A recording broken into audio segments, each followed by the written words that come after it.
पुलिसकर्मियों की हत्या का आरोपी विकास दुबे कहां फरार हो गया, ये सवाल अब भी बरकरार है। 4 दिन बाद भी विकास दुबे का अता पता नहीं है। विकास की तलाश में यूपी में जगह जगह पोस्टर लग गए हैं। विकास दुबे पर 2.5 लाख का इनाम घोषित किया गया है और उसे पकड़ने के लिए उसके करीबियों पर शिकंजा कसा जा रहा है। कल कानपुर की काकादेव पुलिस ने 3 लावारिस लग्जरी गाड़ियां बरामद की। बाद में ये गाड़ियां विकास दुबे के करीबी जय वाजपेयी की निकली और किसी भी गाड़ी में नंबर प्लेट नहीं लगी हुई थी। एसटीएफ ने जय वाजपेयी को हिरासत में लेकर पूछताछ की है।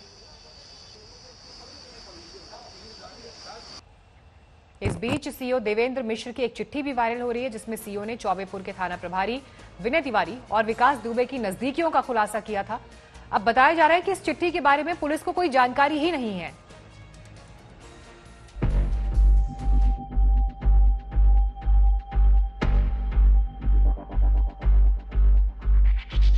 गैंगस्टर विकास दुबे की तलाश में यूपी पुलिस दर दर की खाक छान रही है। सुराग तलाशे जा रहे हैं, पोस्टर चस्पा हो रहे हैं, इनाम की राशि भी बढ़ाकर 2.5 लाख कर दी गई है।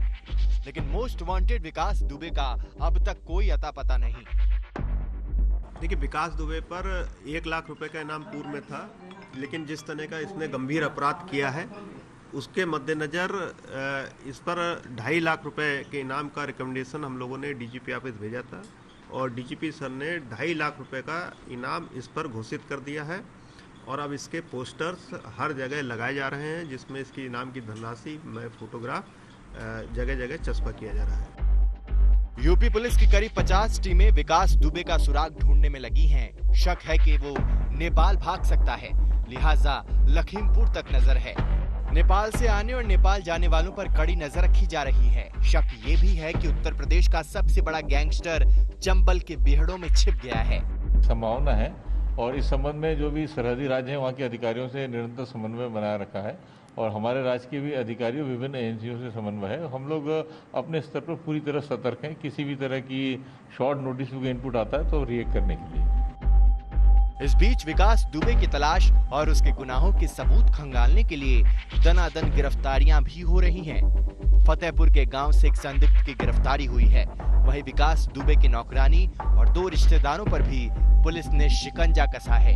साथ ही बिकरू गांव यानी विकास दुबे के घर पर पुलिस की पैनी नजर है। हम इस वक्त कानपुर के उसी बिकरू गांव में हैं, जहां विकास दुबे ने ताबड़तोड़ फायरिंग करवाकर 8 पुलिस वालों को शहीद कर दिया। अब पुलिस इस पूरे मामले में जांच कर रही है और सबूत तलाशने की कोशिश कर रही है।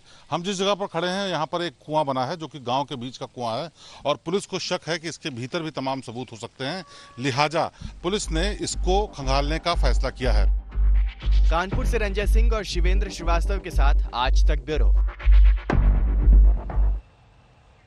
शिवेंद्र श्रीवास्तव हमारे संवाददाता से तमाम जानकारी के साथ हमारे साथ जुड़ गए हैं। शिवेंद्र, विकास दुबे का एक करीबी पकड़ा जा चुका है, उसके हवाले से क्या जानकारी मिल रही है? कौन सी वो संभावित जगह हो सकती है जहां पर विकास दुबे छुपा हो सकता है? आखिरी बार उसे कहां देखा गया? क्योंकि ऐसा तो हो नहीं सकता कि उसे आसमान खा गया या जमीन निकल गई। कोई भी सुराग अभी तक नहीं मिल पाया।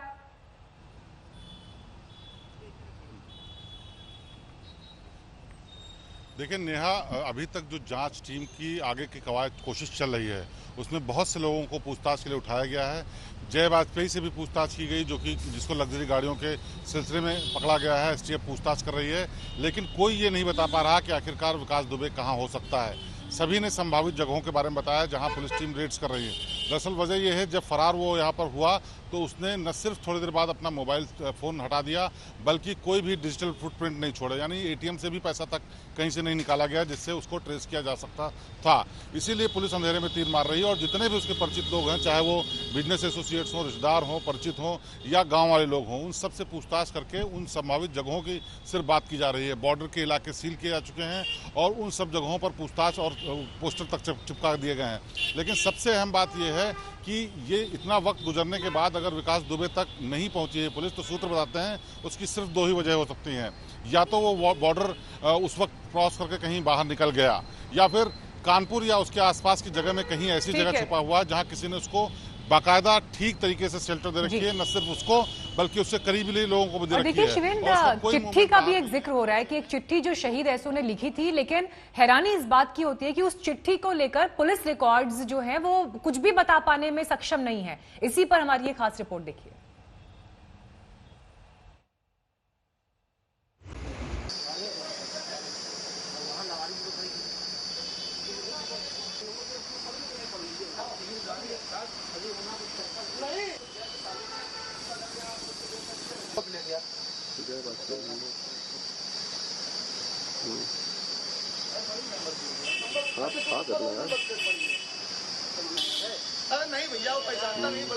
सीओ बिल्लौर के ऑफिस, एसपी रूरल के ऑफिस एवं एसएसपी की कॉन्फिडेंशियल एवं जो क्लरिकल ऑफिस जिसमें जो दंड बाबू के ऑफिस सब में चेक कराया गया है। इनमें से रिसीविंग एवं डिस्पैच रजिस्टर इन दोनों में ना तो इस चिट्ठी के संबंध में कोई उल्लेख है, ना तो 14 तारीख को एसओ के खिलाफ कोई अन्य रिपोर्ट रिसीव हुआ है। इस संबंध में कोई उल्लेख नहीं है, ना कोई इस संबंध में कोई फाइल यहाँ पे पाए गए हैं।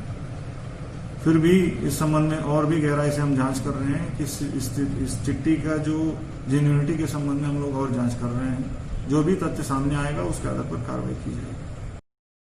विकास दुबे जैसे अपराधी के खिलाफ कठोर कार्रवाई करने के लिए मैंने थानाध्यक्ष चौबेपुर को निर्देशित किया था, क्योंकि ऐसे दबंग अपराधी के विरुद्ध सामान्य जनता में शिकायत करने का साहस नहीं है। ऐसे दबंग कुख्यात अपराधी के खिलाफ थानाध्यक्ष का सहानुभूति बरतना विनय तिवारी की सत्यनिष्ठा संदिग्ध है। विनय तिवारी का विकास दुबे के घर आना जाना है। अगर थानाध्यक्ष ने अपने काम में परिवर्तन नहीं किया तो गंभीर घटना घटित हो सकती है।